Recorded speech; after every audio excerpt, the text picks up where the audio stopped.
আরে বন্ধু তুই আইসস, চল চল দোকানে চল, চা নাস্তা খাওয়াবি।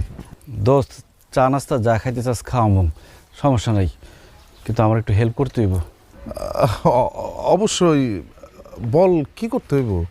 দোস্ত আমার 20,000 টাকার খুব দরকার, আমার 20,000 টাকা ধার দে, আমি বিদেশে গিয়া তোর 20,000 টাকা পাঠাই দেবো। দূর বেটা, তোর কি মাথা খারাপ হয়ে গেছে? আমি 20,000 টাকা কই পাম? তুই না মাছ চাষ করস, পোলট্রি ফার্মের ব্যবসা করস, তোর কাছে টাকা নাই? না রে, টাকা নাই, ব্যবসার মধ্যে সব টাকা খাটায় ফেলাইছি। তমাল, তাহলে তুই আমার 20,000 টাকা দে। আরে বেটা, আমি করি ইলেকট্রিকের কাজ, আমি কয় টাকা কামাই এই কাম কইরা? আমি 20,000 টাকা করতে দিব, আমি দিতে পারবো না। কমাল, আমার একটা জরুরি কাজ আছে, বুঝছস? তোকে লোক পরে দেখা করুম নি, এমন জায়গা। দোস্ত তাহলে একটা কাজ কর, গ্রামের মধ্যে আমার কোনো একটা কাজের ব্যবস্থা করে দে। আরে বেটা, এটা কোনো কথা কইলি? তুই সারা জীবন আসলি সৌদি আরবে, রাজা বাদশাহ লাগে চলাফেরা করছস, গাঁও গ্রামের এই কাম কি তুই করতে পারবি? পারবি না। তুই এক কাম কর, তো যেহেতু টাকার দরকার, হোন্ডাটা বেচা দে। ও, তাছাড়া তো আর কোনো উপায় নাই। আচ্ছা, তোর কাছে কি কোনো হুন্ডা কেনার পার্টি আছে?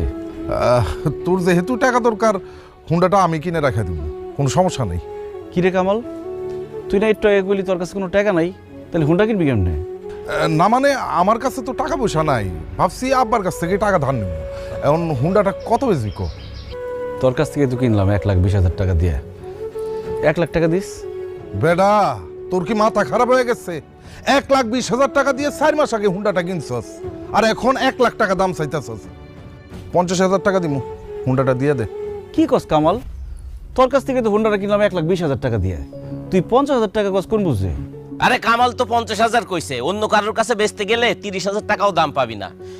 তোর যেহেতু টাকার দরকার, এই দামে হুন্ডাটা দিয়া দে, পরে কিন্তু এই দামও পাবি না। বিপদে পড়ছি তো, কি আর করার, কিন্তু আজকে বন্ধু বান্ধব চিনলাম।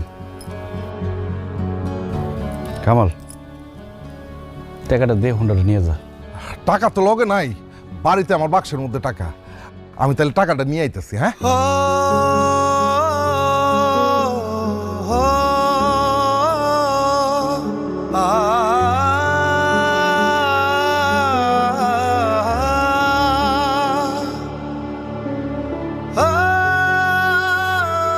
তুই এটা কি করছস? এই কয়দিনে হুন্ডাটারে পুরো ভাঙড়ি বানাই ফেলছস।